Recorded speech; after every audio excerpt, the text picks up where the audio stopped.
Well, there's no doubt Melbourne is battered and bruised, and it resembles a poorly run police state. Well, that's according to Cameron Stewart, Associate Editor of the Australian newspaper, who's returned to Melbourne early this year after 4 years living in Washington, DC. Says Stewart, there's a strange mood of submission and acquiescence. The state's COVID tracing system and hotel quarantine remains a shambles, yet Melburnians seem to accept this bureaucratic incompetence. Cameron Stewart joins me now. Well, I think you're spot on. You're absolutely spot on with that sentiment. There is a submission in Melbourne. I think we're all broken by the last few months, in particular last year. Do you think, you've come back from overseas, Cameron, do you think Melbourne's lost part of its soul?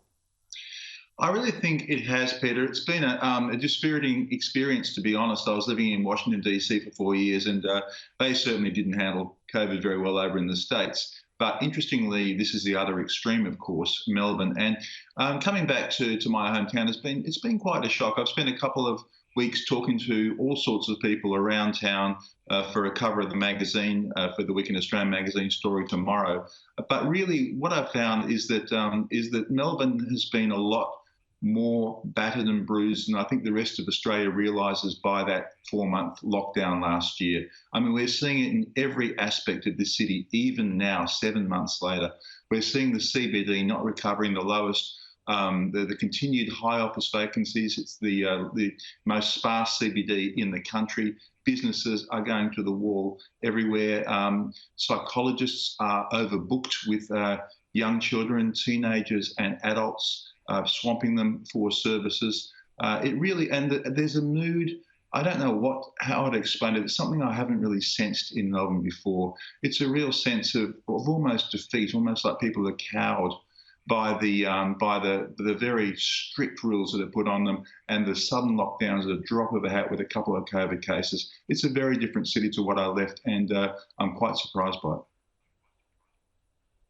Yeah, one of the things I find fascinating, I, like you, have been living out of Melbourne for 16, 17 years, came back permanently last year and hit the lockdowns and all the COVID chaos. But you make the point about the submission of Victorians, even after just one calamity after another, one failure by government, a system that they spent millions on last year, that they apologised to contact tracing for being broken. They sent all their chief bureaucrats to Sydney to learn from Gladys Berejiklian, and they've come back here and there's just been mistake after mistake.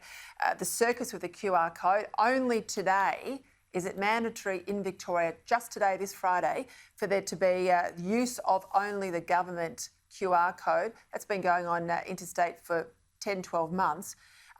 Why do you think Victorians are just rolling over like this when they are hit so hard? Why are they've almost given up? Why?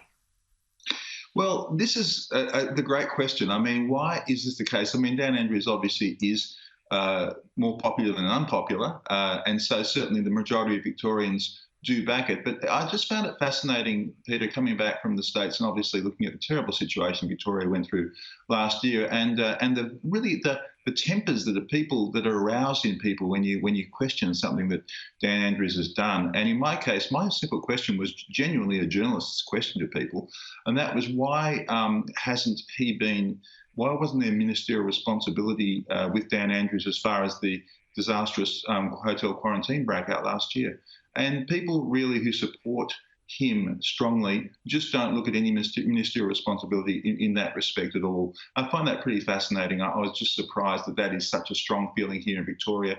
And people do really roll with the punches, and there certainly is a feeling that the good of the herd is much stronger than the rights of the individual, which is interesting. It's a valid point, but I really think it has been taken to the extreme in Melbourne. And so we're seeing situations where we're getting very, very heavy-handed lockdowns for relatively few cases. I mean, certainly, as I say, I've lived in the States. I mean, there's just hardly any cases at all in Australia, and it really seems like heavy-handed behaviour to lock down like this so often. Yeah, but don't you think Victorians look north to New South Wales? They can see an exemplar there. It's not as if Gladys hasn't been bringing home the lion's share of the infected returning Australians, doing all that heavy lifting. They've barely missed a beat. Why do you think Victorians aren't looking north and say, how do they do it so well, the same parameters as we are, and we're doing it so poorly?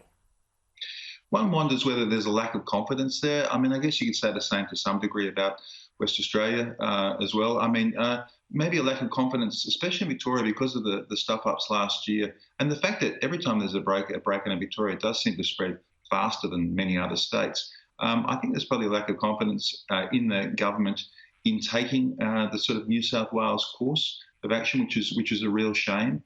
I think they should take that. I think it's the model for Australia, especially going forward. I mean, the great danger here, I think, Peter, is that we've got a situation where the vaccine is now rolling out. I mean, these sort of hard lockdowns are going to become increasingly unpopular and simply irrelevant once the vaccine keeps rolling out. So the Victorian government has to adapt. It has to change. I think the New South Wales model is a very good one, and I don't know why they haven't moved towards it.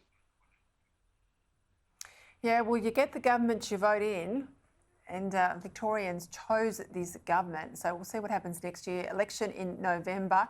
Are you going to stick around, Cameron, to stay here still in Melbourne after this horror start to your return? Look, I still love Melbourne. It's a great city, Peter. That's why I'm a bit defensive at the moment with it, because it's just such a shame to see what's happening to it, and I really hope it improves. It'll get back to its former glory, but it's going to take a while. There's been a lot of damage done, which is what my magazine story talks about tomorrow.